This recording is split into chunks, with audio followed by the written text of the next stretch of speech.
Can we just check, Trudy's asking, will the actual PowerPoint screen be included in the transmission? It won't be in the stream, but I'll record it separately.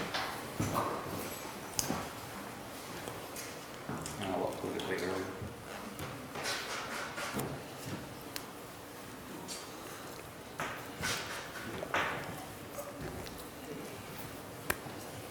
Can you give me another sound check? Sure. Testing the microphone, testing. Yeah, you're good.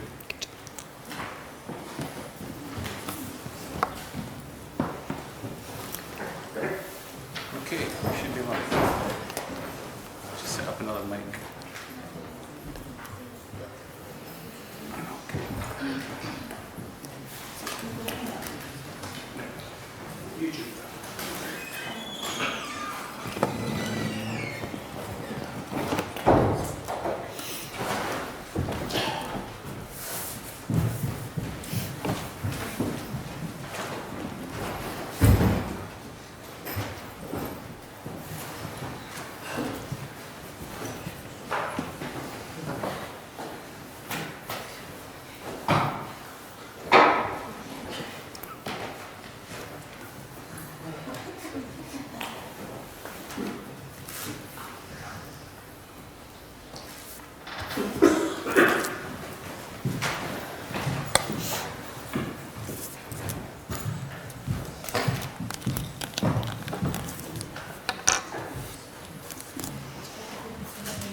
It's booked to run until 8:30, but it might finish before then.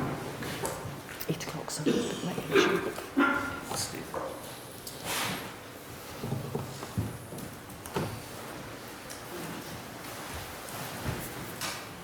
I'm good to go anytime you want.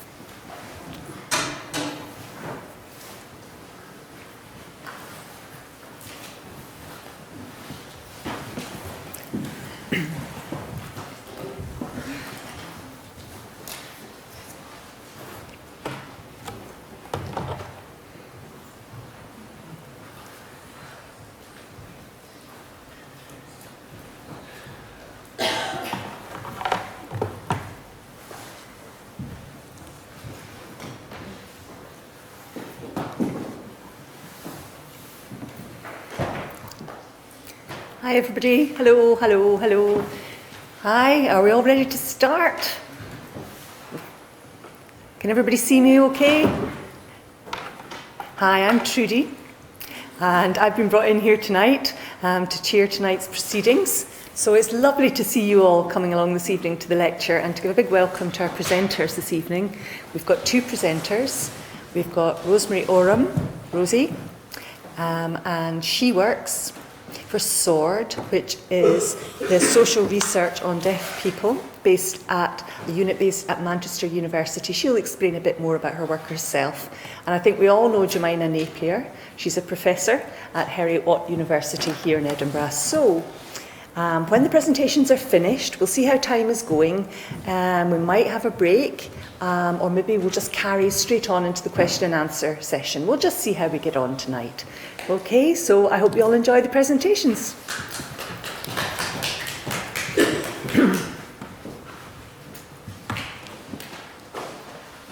Hi everyone, thank you Trudy for the introduction. I'm from the University of Manchester. We have a research group there called SWORD, which is short for the Social Research on Deaf People. And this is the sign, and you'll see the logo coming up on the next slide. And we are hoping to bridge the gap between the communities of deaf people, maybe hearing parents of deaf families, parents who have deaf children, deaf professionals, in terms of who is responsible for policies and decision makings that relate to their lives. So it's a whole range of work that we do within SWORD. And I'm delighted to be here this evening. Thank you. Well, it's afternoon. Well, let's say evening. It's still light. It looks like the afternoon. And of course, I always enjoy coming to Edinburgh because I never find enough time to fully explore the city, which is why I keep coming back again and again. So thank you again for inviting me tonight. So we'll start. I will pass over to my colleague here, Jemina. It's a bit strange having the camera pointing at me. I think you all know me. I'm Jemina Napier. I work here in Edinburgh at Heriot-Watt University. And a lot of my work and my research has focused on interpreting, so I'm particularly excited to be involved with the SWORD group in this project, which really brings me a different experience in research. It's a very interesting project, so I'll pass back over to Rosemary now. You may be wondering what I'm going to talk about tonight. It's a collaborative project between the two universities, Manchester and Heriot-Watt. And also, if you look at that long, wordy title, I'm sorry about that, but really, it has a very brief sign name for the project, but we haven't quite decided exactly what it is yet because it's too soon at the start of the project to make that decision. We're going to wait and see how the research proceeds. And perhaps deaf people who are involved in the project will be able to give us a sign name themselves. And hopefully we'll get it all summarised into a lovely, succinct sign. But the English name is Translating the Deaf Self, the Impact of Mediation, which is all about deaf people reflecting on their own experiences throughout mediated communication. So we've only got a few slides tonight. That's my style, I'm afraid. I don't like to load too much text up onto the screen because I want you to pay attention to my signing. We're all visual people, so it's great to have the slides, but I think it's more important that you look at my signing and I can pass over the information that way.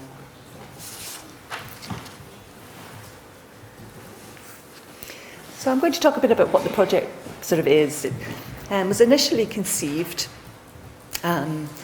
through the project team. I will talk a little bit more about that at the end. But one of the individuals who regularly works with Rosemary, Alice Young, and previously, she didn't have a sign name, but we've now given her a sign name as a result of working with her in this project. So this is her sign name, Young, and she's quite happy with that. So through lots of discussions with within the group at Manchester, I visited the team there. And when I first arrived in Edinburgh, I was very interested to find out what their research area was and how we could find potential for collaboration. And through our discussions, we got this idea for the project. And we applied to the AHRC, the Arts and Humanities Research Council, and we saw that one of their themes was called Translating Cultures. And they were inviting researchers who had come up with innovative ideas to put in funding bids for their research. So for using any research that used new ideas and new methodologies in the research, and they wanted to encourage collaborative working. It's quite a short-term project. It's only 18 months. So really we're at this stage is to have, the funding is really to have a sort of pilot stage for the research to see whether it is worth continuing into further depth. So really that's what our funding is for. So there's lots of overlaps, which is why I have put up these graphics on the screen of COGS. The team at Manchester University has a strong social research background, particularly in the area of well-being. And of course, my area at Heriot-Watt is really looking at translation and interpreting studies. So, have we got a question? It's just because the camera makes it difficult for everyone to see me. So that's how we got started with this project. I think it started in January last year, 2015, so we should finish in June. But we have pleaded for an extension to our time until October, so that we can finish it off properly, which is what we want. So really, Heriot-Watt and Manchester University have been working collaboratively. And we've got 2 other partners involved as well. Action on Deafness. Is it Leicester, that they're based in Leicester? And that's a community partner, because part of the HRC funding requires us to have community partners. We have to have strong community links to advise us in the project. I will talk about that a bit more. And also AC2.com, a company based in Edinburgh. I think many of you will know Joel Kelhofer, it's his company. So he is going to assist us to create, at the end of the project, a filmed conclusion to show our findings that we have uncovered throughout the project. So I will talk about that later as well. And his work will come in at the end. We're going to create a video record of the work.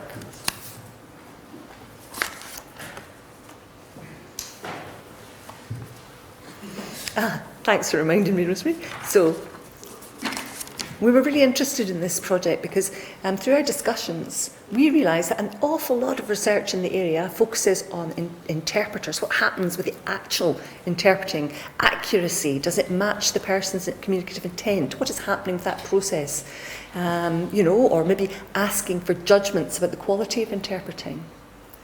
But there's very little research out there asking deaf people what they actually feel like, to feel that throughout their entire life, their communications with the mainstream hearing society has been through an interpreter, and what that feels like.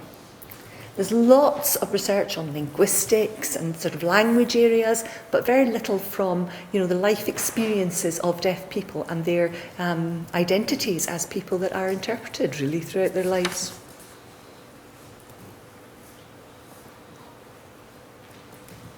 So the project is looking at interpreters, but from a different perspective. We're not analysing the interpreter's work.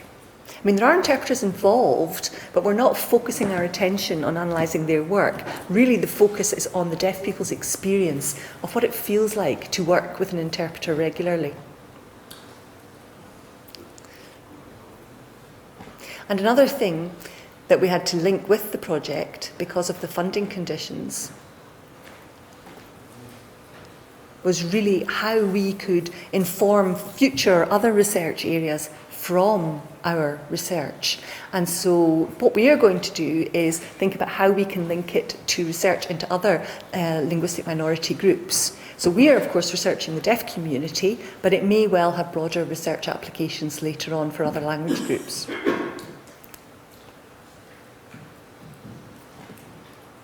And it's interesting,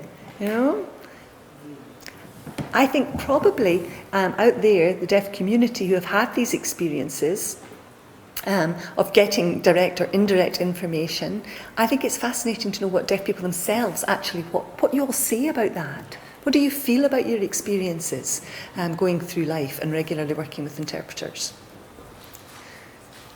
So, as I said, the project will finish in 18 months' time.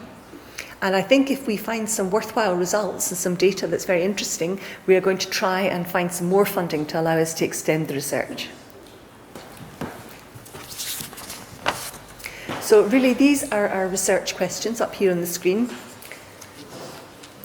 Sorry that there's so much English waffle there. I'll try to explain a little bit about what it means.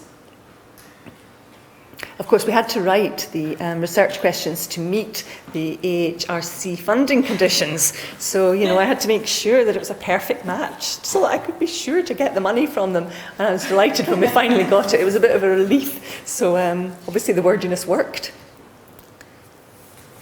But the first question up there, that links with the meaning of culture. What is it? Because deaf people go through life, they have their experiences. I know that in some situations there is no interpreter involved, but very often deaf people, interactions in society are mediated through interpreters. So the question is that part of deaf culture in itself? Of course, we wanted to talk about deaf identity, deaf experience growing up in the community, but where do interpreters fit into that experience? Because, of course, as deaf people grow up, they have increasing exposure to interpreters and have their communication mediated through interpreters as part of their everyday life. And we were interested to know, how does that experience fit into deaf culture? Is it indeed a part of the culture itself? And then the second research question, we talked about culture, but we wanted the second question to link with the social research area, particularly well-being, which is a strong area of research at Manchester. So we wanted to talk to deaf people about their experiences of always working through mediated communication and what it feels like to have hearing people judge them as a result of how they're represented by the interpreter. Are deaf people not bothered? Does it affect their well-being? Is it a healthy relationship, a healthy experience? So I was curious to find out actually how that impacts on the deaf person and how it makes them feel about that process.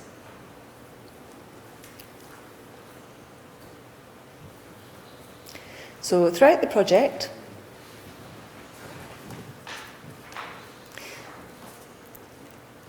most people know that deaf culture involves deaf pride and the deaf way and many different aspects. But we thought, what does it actually mean? How does it feel like to always have a deaf person working with an interpreter? Because often without an interpreter, deaf people can't get access to a lot of mainstream information, but equally, without deaf people, interpreters wouldn't be required. So there is a very, very close working relationship there. So we were interested in unpicking that, to see if we could get a better understanding of the area. Now I've had enough of the platform, I'm going to pass over to Rosemary. Thanks, Jemina. So now we're clear about the research questions. And we thought that as part of the research, we really wanted an advisory group to support us.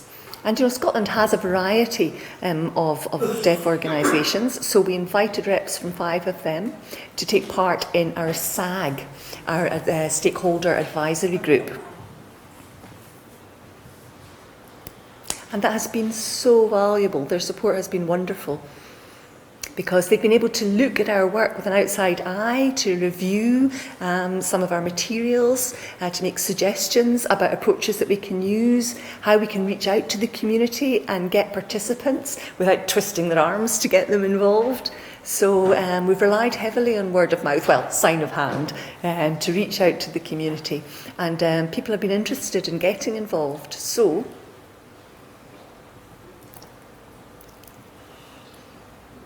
and we're really, as Joanna said, we are wanting to focus on deaf people's life experience. So we had to think about the most appropriate and best research methodology.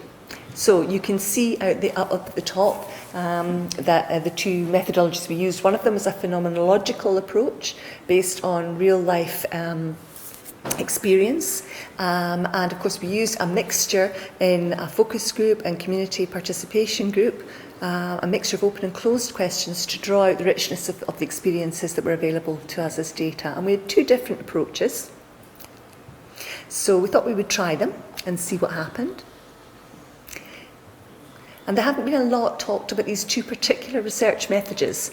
So we thought, this would be useful to try these out.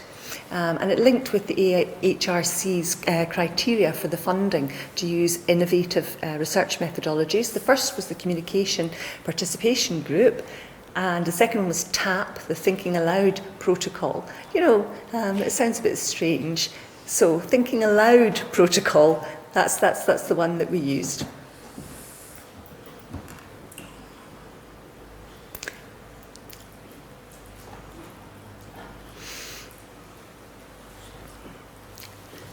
And so we also got people involved, not just deaf people, but there were different groups involved in our research to get the range of perspectives of the people that are involved in these kind of mediated communications.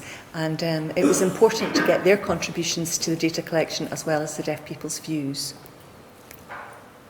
And of course we used interviews and focus groups as well.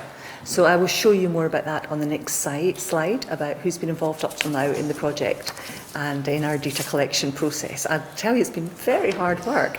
I thought initially 18 months would be plenty of time, but it has flown past. But now when I look at the data, I think we've done quite well so far.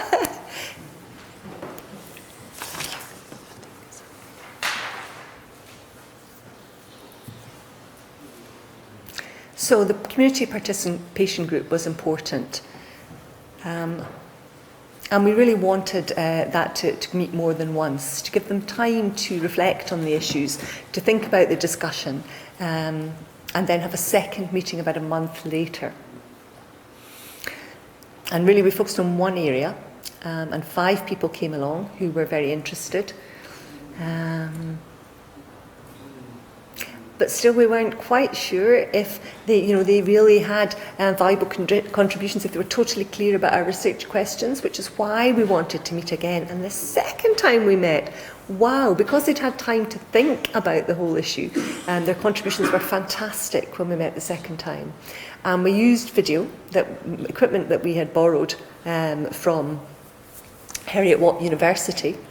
And we had a few questions used as prompts to get the discussion going, and it worked extremely well, and we managed to get a lot of very valuable data from the group. But we felt, we could maybe move to a different area in Scotland and have 2 separate community groups. So the second group only met once because time was short at that point. And we used the same activities as we'd used in the first group. The first people that had been involved in the first group were more regular service users in terms of interpreters. They had used them in a whole range of domains, including health particularly. In the second group, there was a different experience because they had maybe used interpreters more linked to their work. So I think it would be interesting if we got future funding to continue to look at greater use of the community participation groups. So we recorded those on video because of course it was all conducted in BSL. And then we had focus groups and we interviewed interpreters and we of course videoed them because of course interpreters automatically have 2 languages, so sometimes their instinctive reply would be in sign language, and through force of habit they would reply in BSL. So we wanted to capture that information as well, which we did. We filmed their discussion. And we had 7 interpreters involved in 2 separate focus groups, and that worked well. And then we had some interviews as well. And I thought, should we interview or not?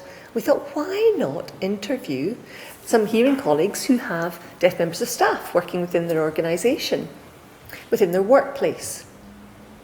So we got 8 hearing colleagues of deaf people, and we went through interviews, and we gave them the option to use perhaps a telephone because that would be more efficient and more private for them. And they all responded saying that they wanted a face-to-face interview. And so Alice, that Jemina mentioned, another colleague in our team, she interviewed them. And it was so fascinating, and translated the data that she collected.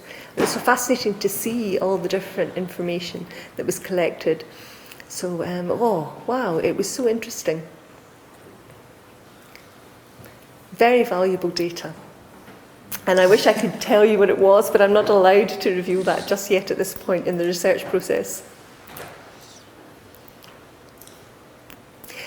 We also thought we wanted to include hearing parents of deaf children, their perspectives, their thinking really about deaf people using interpreters, because they may support that, but their view may change when it actually comes to their own child being interpreted for, and having to perhaps rely on an interpreter. We didn't know, so we thought it was definitely worth interviewing them. So we interviewed 3 parents of deaf children, and we really got some very positive responses from them as well. I suppose it might have some effect linked to their children's age, their responses at the moment, but we still felt there was something missing. And we wanted to think about something more related to work. So we thought, why not interview some deaf people who have speech themselves, who use speech in context. So we thought, why not interview them and ask them how they decide when or where, or what's the most appropriate situation when they would book an interpreter.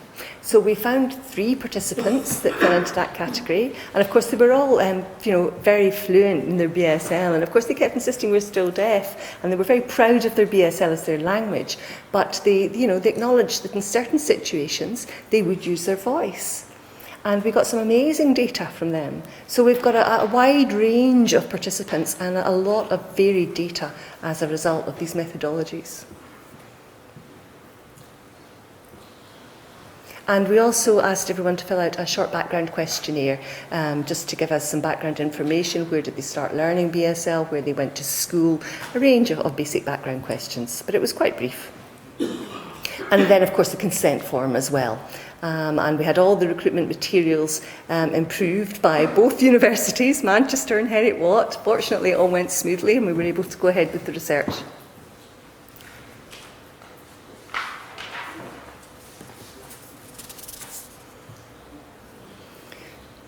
So we've been going through the data analysis.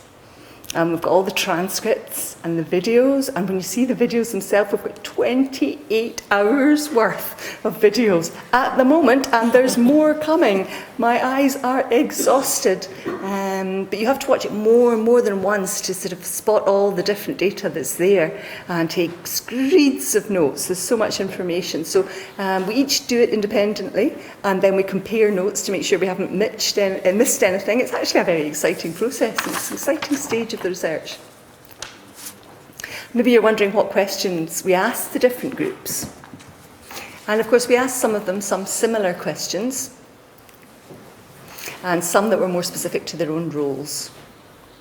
So I'll give you a few minutes just to read the slide. This is a sample of some of the example questions.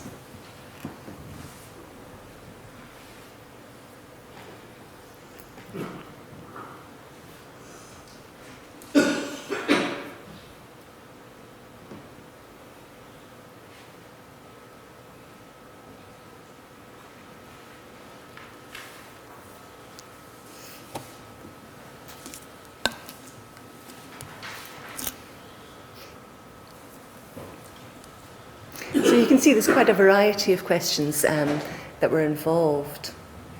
Really, we wanted to encourage self-reflection from the participants to try and get them to talk about their personal real-life experiences. And we wanted the questions to focus on the individual participants. And quite a lot of the participants found it quite difficult to start talking about themselves. So we had to make sure that we used suitable questions to match each of them to draw out the data that we wanted. So now we moved on to a different phase of the research. I mentioned earlier that we used a methodology called TAP. And really that's a way of analysing the data. So really what we wanted was 6 different situations to be filmed. And of course there were issues around confidentiality because they were real life situations around who could film, about consent. Maybe the deaf person would be happy with it, but the interpreter wouldn't, or the interpreter happy, and the deaf person didn't want to be involved, or maybe the situation was sensitive, perhaps the deaf person worked in a school. So finally, we managed to film 5 different real-life situations, and they were all completely varied.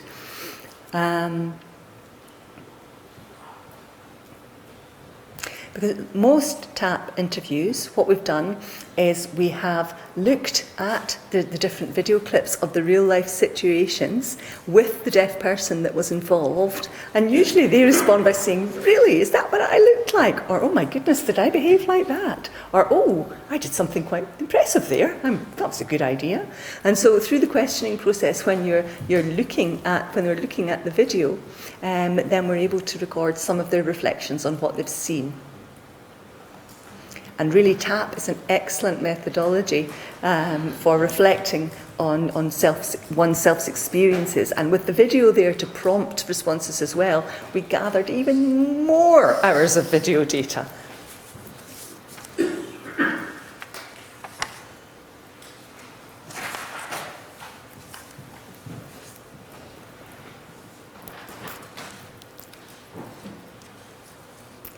I would really love to be able to tell you more about our findings because they're very, very exciting, but we haven't yet published our report, so we're just having to keep it confidential at the moment. But I thought what I could share with you is really what we have learned from this project, from when we first started. I thought, I'm a deaf person myself. And, I use interpreters regularly, so usually linked to work and sometimes my personal life. And I started when I was quite young, and as I've grown up, and, I thought, imagine I'm going to have to ask a deaf person. And so I had empathy with them about the situation I was asking them about, and I thought, I wonder how this is going to go. But I was there as a researcher. So when I met deaf people, I would get the response from the deaf person saying, I don't have to tell you this, you know what I mean, you know the experience. But I had to really try and present myself as a researcher. So with the videos and meeting the hearing people who didn't know any sign, and it's very interesting but we used the terminology hearing to describe those hearing people who couldn't sign. Because I wonder if that's the right terminology, because there are some deaf people who don't use sign. So, but yet they're sort of categorised as deaf, and we kept using this hearing signs. This hearing terminology, I'm not entirely sure that's the right word. We may look at changing that. And it's also interesting how, when a deaf person is with an interpreter, that's fine. What words are used to describe that? When the interpreter is with the deaf person, do you use an interpreter? Is the interpreter just a thing that you come in? You're just the interpreter, that's it? But of course it's that mediated communication, which perhaps means that the interpreter is sometimes considered by the deaf person to be invisible, but of course I'm not really sure that's the correct concept either. Do deaf people rely on interpreters? Do they work with them? What elements do they trust the interpreter? So these were all issues that came up in terms of the terminology. Do we have an interpreter with us? Do we rely on an interpreter? Do we use an interpreter? Do we tolerate an interpreter? So really, is the interpreter there for me, the deaf person? Or is the interpreter there for the hearing person? Is it my interpreter as the deaf person? Or our interpreter? So there was a lot of issues around the language. And we felt that as a group we wanted to use work with the interpreter. Because it's a person who's with you, who relays information about what the deaf person wants to say, and also reflects the deaf person's identity. And, sometimes there's sometimes a deaf person that has to go through the deaf person because they are relying on them to reflect their character, their humour, their communicative intent through the interpreter's tone. And so often the deaf person has to pass that responsibility on to the interpreter, and that's a huge responsibility, but it's also a lot of pressure on the deaf person.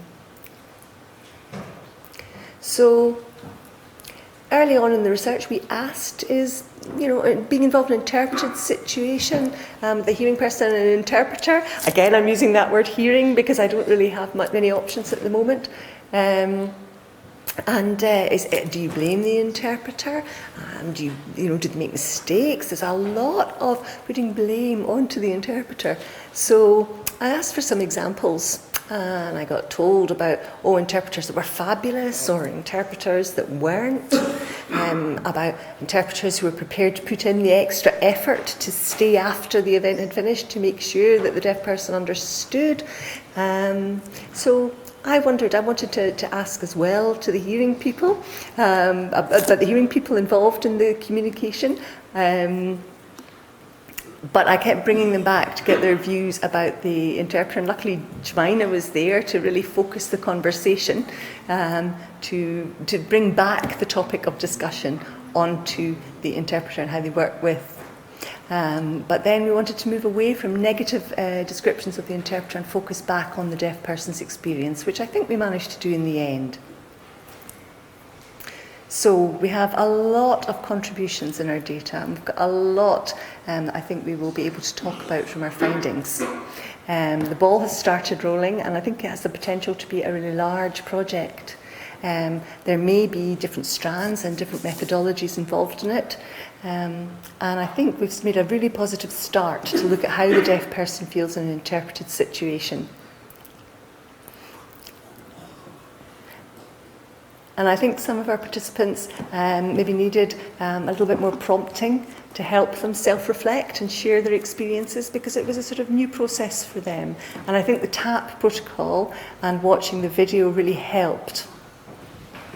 And really, there's really very little out there recorded on this subject. So we were delighted that our participants were able to contribute so openly to our research. So if you're interested in finding out more information, you can find us on the website address that's up there. You can find out information about the project, who's involved, the contact information for the team if you've got any particular questions. You can come through me or through Rob Skinner. He's based at Heriot-Watt University.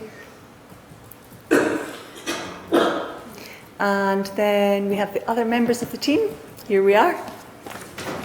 So this is Alice. Now you can see her. So that's the team. And previously, there was a different person involved from the start, but unfortunately he had to leave. He was Dr. Noel O'Connell. Noel, this is his sign name. And he was based at Heriot-Watt University as well, and he was involved from the start, but unfortunately had to leave. Maybe some of you know him.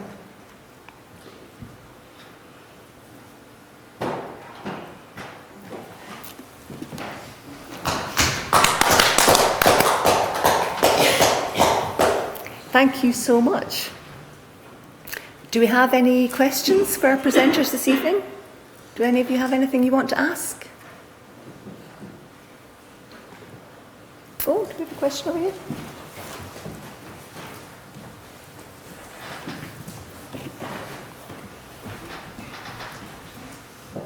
Hi, I was really interested in your research methods. And I wanted to know what the difference was between the focus group and the community participation group. Could you maybe explain a wee bit more about that?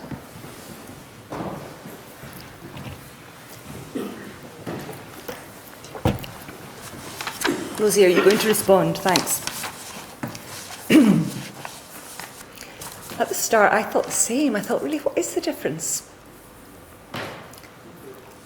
But the community participation group involved representatives from different organisations who worked with their different community areas and brought that information to the community participation group. The focus group usually only meets once, but the community participation group met more than once. And they were facilitated, but it became more their group. It was really just the community talking amongst themselves about the experiences linked to their own communities. And so it was a great way of gathering data. And of course, we added a few prompt questions to start the ball rolling and to get the thinking process going, which is slightly different from the focus group, which was a one-off discussion, which was really responses to answers to specific prompt questions. Any other questions? We're all going to be home early tonight. Oh, we've got another question at the back.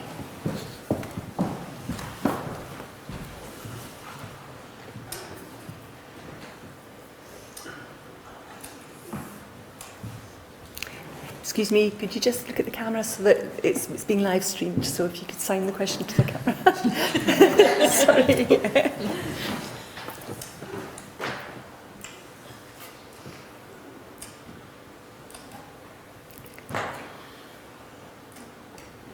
So you've got research here. I'm wondering if this is going to be used to support interpreters, what the research is going to show. Is it going to be able to support and encourage new interpreters who are working? That's a very good question. The aim of our research is at the end, we are hoping to have an impact on a variety of groups. So first of all, we want to contribute to cultural and translation theories. You know, maybe there's groups that haven't been thought about before in that way. You know, that interpreters are the in-deaf culture. Talking about translation, the translated self. I'm using hearing again. It's stuck in my brain. We need to find an alternative. But that vast majority population are not deaf. You know, often the translation process is not really in the deaf culture or in the theories around it. So we're hoping that this will add to it. We also hope it's going to have an impact on the deaf community itself. Because I don't think really this question has been asked before from a research perspective. I mean, as Rosie said, you know, when we started speaking to people and started the whole process, people warmed up in terms of being able to talk about it. So we're hoping that this is going to warm up the community and get them starting talking about the topic. And I think for interpreters, it's really important, as you're right, for new interpreters, you know, to be more aware of this as an issue and sensitive towards it. And there are lots of interpreters out there who've been working for years and years. One example from the project, there was a deaf person who had gone to a meeting or an event or something, and there was an interpreter, you know, signing, and the deaf person was sitting in the audience, a hearing audience, watching the interpreter, and then there was a break, and what happened? All the hearing people went over to the interpreter and said, "Oh, how wonderful your signing was, how beautiful it was to see it, BSL, so lovely. I just watched you throughout the whole meeting, it was fabulous." And the deaf person felt that really, you know, all the focus had been on the interpreter. And the deaf person, we've got somebody at the back who's agreeing there, that really the deaf person was the actual participant in the meeting, not the interpreter. The interpreter was there to make sure that the deaf person had access. So I think it's important that interpreters are aware of these kind of situations and how the deaf person must feel when that attention is all focused on the interpreter rather than themselves as the actual participant. So I think it's important that trainee interpreters and new interpreters are aware of that and be thinking about that in the future, to think about the decisions that they make when other hearing people come up to them to congratulate them, how that affects the deaf person, and maybe it will help inform their responses to those situations. If you've got a question, you have to come down to the front because we're live streaming tonight.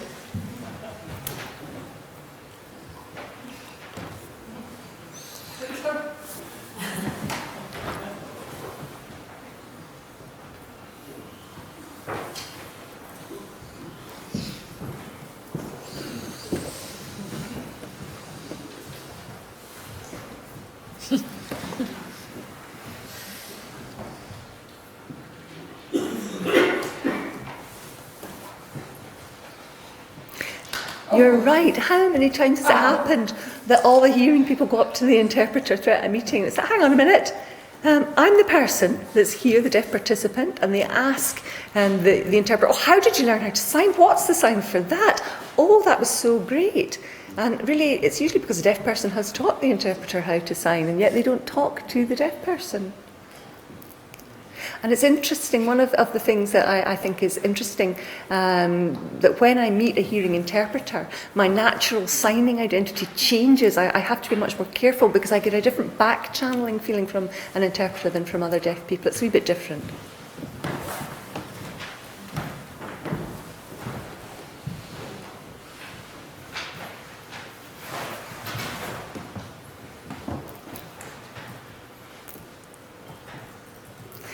It's interesting just to add to what was already said.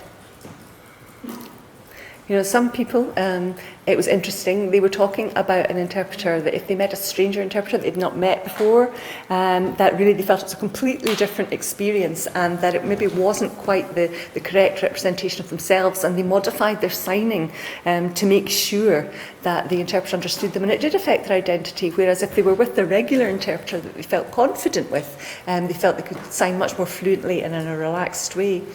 And it was interesting because some of the participants were talking about being in a hearing environment with the interpreter. And it was interesting, they felt three of them had very different views. And one of them was very strong and saying, you know, I'm here, I am going to try and get into this group. And, you know, sometimes, of course, the style of chairing meetings can be so quick and there's so much overlapping talk that the deaf people is somewhat excluded from the meeting.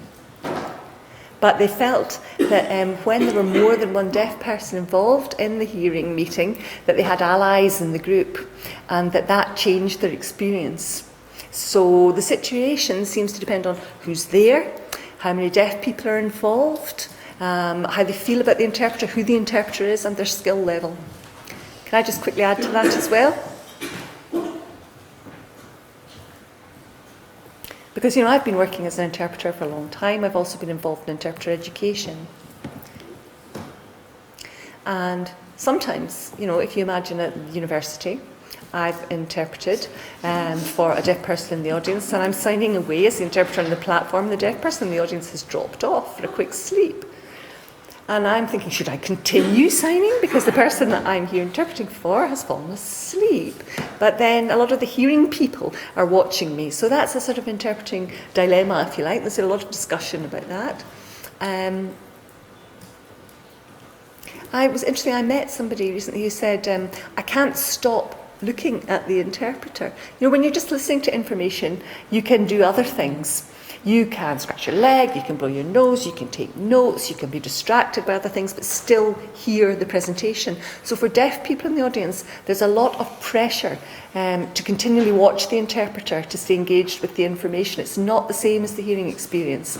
And so that can have an impact on well-being. So there are choices there. So I think that's something that we're going to find out more about throughout this project as well.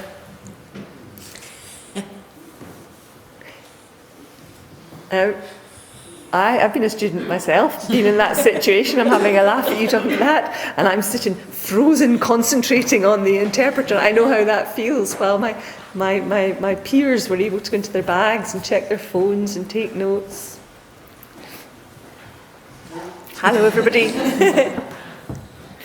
Hi. Oh, I really enjoyed the presentation. I'm really looking forward to seeing the results as well. Do you think the research methodologies that you selected worked well? Would you use them again in other projects?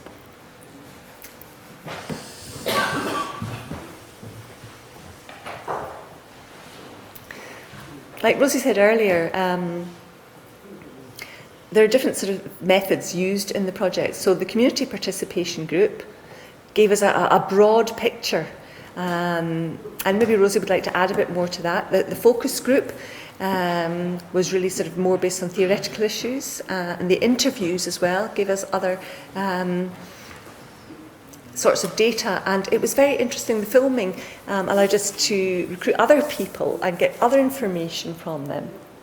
But as Rosie said, it was quite difficult to recruit people and get them in because we had to recruit pairs of interpreters and deaf people, and sometimes not both would agree. And it was right that the actual collection of the data was quite difficult. It wasn't a simple process, and we didn't really, we thought we had plenty of time, but time ran out very quickly. And if we were going to extend this project into a bigger research project, we would certainly want more time to use the TAP protocol. But I think there are advantages of using the range of methodologies we used, because we got lots of qualitative and valuable information by using the different methodologies. So we've got lots of information from the groups and from the interviews, and then to have the real life videos for reflection. I think that's a powerful methodology. And maybe it's a little bit of a new methodology for this area of research, but it seemed to be perfectly matched to our needs. But I think perhaps we need to, in the future, think about ways of setting up the process more efficiently for recruiting participants in TAP. Well, for myself, talking about the two different styles that we use, methodologies we used, the community participation group and the TAP, the experience of the two community participation groups was really quite different. The one that ran twice and the one that only happened once. And actually, the group that only met once, they wanted to meet more than once, but there just wasn't time. So I think if we'd had more time, it would have been nice if we had multiple meetings. And some of them were quite disappointed when the meetings were finished. And the quality of information we got from the group that met twice was much richer than the quality that we got from the group once, just because we didn't have time to go through the process again. Now, situational filming for the TAP protocol, I would like to do that again in the future. I think sometimes people wanted examples first so that they could think about it more, but we didn't want to do that because we didn't want to influence them by giving them examples. So massive thanks to Heriot Watt University for giving us the videos, but many were linked to medical situations. So I wish that we had more variety in that so that we could have had a wider range of content. Have you got something you want to add? You can come out. No? Yeah?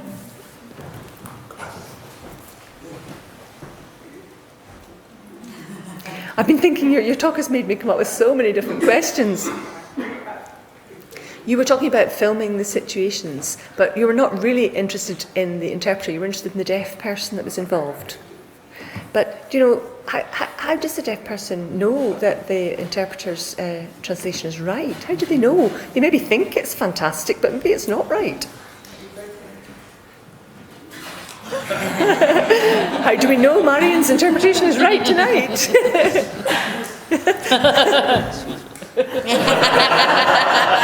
Thank you. That's an interesting question, because people who've been involved in the real life situation, the filming, they would say, the deaf people would say, I think they're a good interpreter. I don't really know, because I don't have access. I have to rely on other people who can tell me. Some people say, oh yes, that was an accurate interpretation. But it's a difficult thing because we don't really know ourselves. So it's a very interesting area to explore and explore those perceptions of interpreters. I've forgotten what your other comment was. Yes, when you were talking about filming the interpreted situation, we were not interested in the actual linguistics of the interpretation. We were interested in the dynamics of the interaction. The placement of the deaf person, the behaviour in relation to the interpreter, who else was in the room, who went into the room first. Lots and lots of background issues that were available for us to look at. We found lots of findings around that. And when we sat down and talked about it with the deaf people that had been involved watching the video, some of them were quite surprised at the things that they had done. And sometimes they reported there was, the need for more back channeling. Some didn't notice there was even back channeling going on, although they had done quite a lot of it. There'd been a lot of information perhaps added. And it was really interesting to look at the skills of the interpreter. And some of them felt that they had met the right judgments about booking that particular interpreter for that particular situation.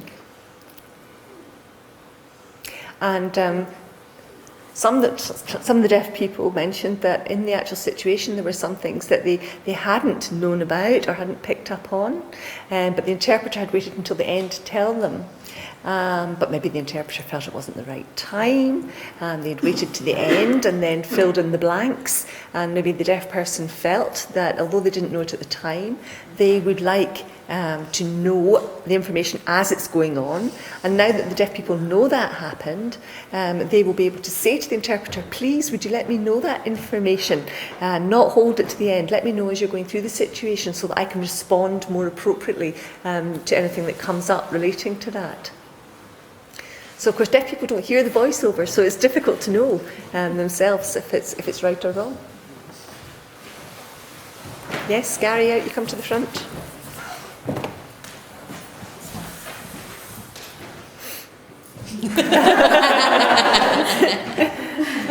I think I'm being cut off by the screen here. I have to bend my knees. Sorry. I've got a few questions, well maybe not really questions, maybe sort of comments that I wanted to add. I thought these are fantastic research methods. Really, it's a great opportunity. You know, you're right, there's been so much focus on the interpreters, and you know, it's almost like the deaf people who are involved in an interpreted situation are second-class citizens. And of course, we are working with the interpreter. The interpreter needs the deaf person just as much as the deaf people need the interpreter. So it's very important. I think it's the right time to start focusing on deaf people's experiences and views of being in the interpreted experience. And I think it's great that you've not only just focused on the deaf person's views, but also on the other stakeholders, including the interpreters. I'm fascinated to know what the findings will be, and I'm sure that it's going to be a very valuable resource to use with our students in the future to help them to appreciate and understand the experiences of deaf people. Now, I'm going to tell you about an experience where I was in an event where the audience, massive audience, all hearing. I think I was the only deaf person amongst 300 hearing people. And it was an event focusing on linguistics. And I had 2 interpreters there. And one person came up to me at the end and said to me, goodness, those interpreters were fabulous. That assistant professor's presentation was really impossible to understand as a hearing person. Those interpreters were great. But maybe the interpreter was talking about shopping, I said. How did that hearing person have any idea what the interpreter was signing about? He didn't sign, but he was just so impressed by the movement of their hands. And so, and it was said as a joke. Oh no, I was just talking about shopping, said the interpreter. But of course the hearing person didn't know. So that was really quite funny and quite an impact. And the hearing person was so impressed, although they didn't sign, so impressed that the interpreter had been able to follow this high-level, complicated speech. And so the joke was the interpreter, of course, was just signing about shopping. But to get back to your project, I really hope this work can keep going, and there will be a stage 2 and a stage 3, so that the deaf community and the interpreting community and other stakeholders who are involved in interpreted communications, you know, really understand the full impact of that process. Thank you. Brilliant job. Do we have any more questions? Got one more from here.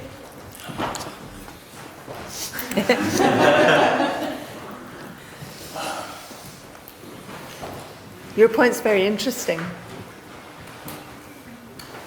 I have been a colleague in the past of deaf colleagues, and there was lots of deaf colleagues working there. We went to a range of events with them. The deaf person would go, and I would go with them. Mainstream meetings, maybe everyone else was hearing, and myself and my deaf colleague were there. And we knew each other, of course, so we had that sort of link of communication from being familiar with each other. And I would listen to the interpreter's voiceover and feel, it's not matching the level of my deaf colleague, but how can I interrupt to correct this situation? You know, and of course I don't want to affect the interpreter and the deaf person and the confidence in the interpreted relationship by saying this is not appropriate, this doesn't match you, it's not fair on the deaf person. So it's really very difficult. So I was very interested in your group, the group of colleagues that you were talking about. Are they sign language users themselves or not? That's a good question, and you've raised a really good point. I think we need to add that for the next stage of the project. The hearing participants in the project that we interviewed did not sign. But we didn't include any hearing participants who can sign, who were involved in an interaction, who were not there as an interpreter.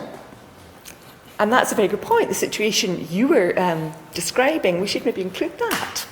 We should think about that for the next stage. I mean, myself, I'm often in an interpreted interaction, but not as an interpreter, although I can sign. So thank you for bringing up that point. We're definitely going to make a note of that for the next stage. Brilliant. Any more questions?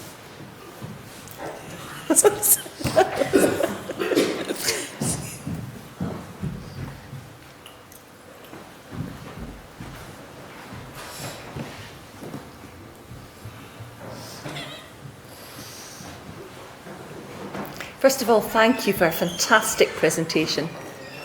Really, I was so pleased to hear that you also included people with contextual speech, deaf people with contextual speech. Because I came to sign relatively late in life. I was about 22. And I'm a very enthusiastic BSL user. But of course, I get a bit nervous, like anyone does, in this kind of situation in front of an audience. And when I'm signing, I am always concerned that I'm being properly represented by the interpreter. You know, maybe there are mistakes being made, maybe my English isn't great, sometimes my English is better than my sign. So I'm so pleased that you introduced a group of deaf people who use contextual speech, because they're so often sort of put to one side and then, you know, only the focus is on the people who use sign language and when they use sign language, although it may not always be their first or preferred language. And I know for myself, if I'm in a one-to-one situation, it's very different from being in a group situation. And so sometimes I want an interpreter, and sometimes I don't. Do I try myself to participate through speech using my cochlear implant? Do I build up a rapport by saying, I'm sorry? How do I build up rapport if I constantly have to ask for clarification or asking people, you know, can you repeat that? But I often have a contact with me, a friend or a colleague who can provide clarification for me. So it's always a balanced decision for me, whether to have an interpreter or whether to try and contribute directly myself. So I am so pleased that you've included that group of participant. And I think that it's a great idea, the lady who brought up the issue of hearing people who can sign but are not in the communication as interpreters. I'm delighted that that might be included in the future as well.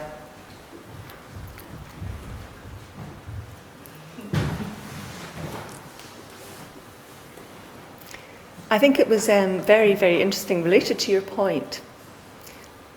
First of all, we called that group Deaf with Speech, and then we realised, that's not the right name, Deaf with Speech. So we changed it. So with deaf people with contextual speech, because exactly as you said, Barbara, they can be sign language users sometimes, and they can sometimes choose to use speech depending on the situation they're in. So it's exactly as you said. Sometimes there are choices why they would use one language in one situation and another language in another, sign or speech. So that's why we changed the title of that group of participants to deaf people with contextual speech, because really we wanted to make sure that the information that we got matched their particular identity.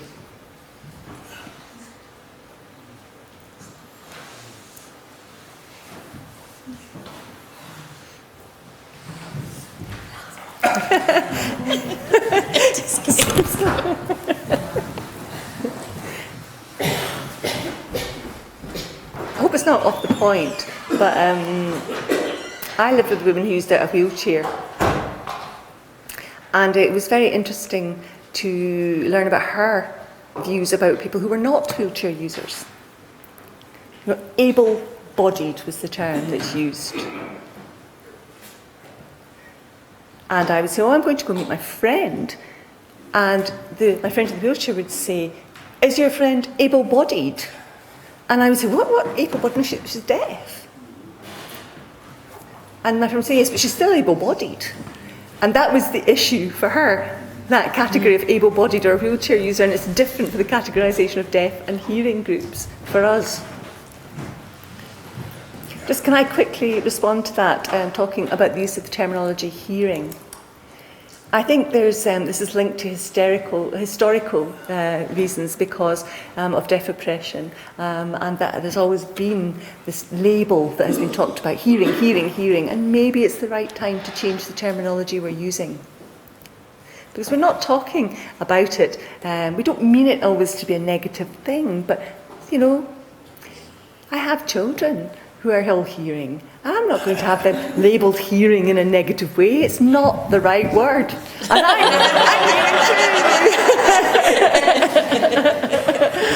Okay. I have a quick question. It's the last one. My chance now. I just wanted to ask about your research. I think it's great, fantastic, and like the others, I'm really looking forward to the results. I'm just interested, is there any similar research going out there in other groups in America on ASL? Is it happening there? Is it happening in Australia with Auslan, or is this unique?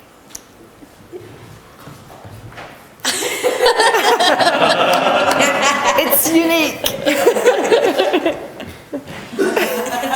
Any more questions? Quick drink with me. Okay, this is the last one. The last one. We've got time for one more.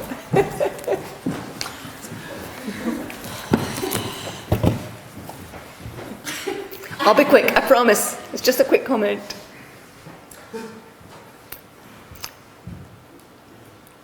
I think, it's possible that hearing is not the right word, but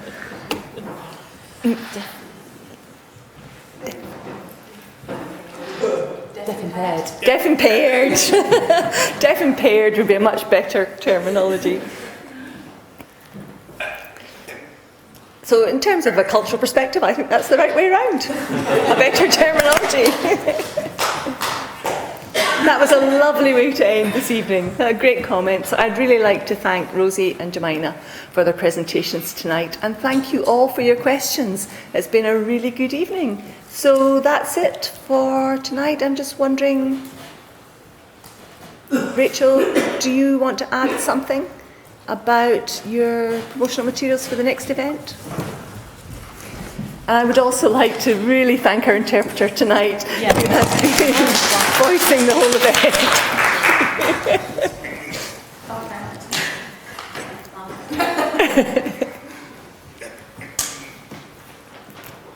So the next EdSign event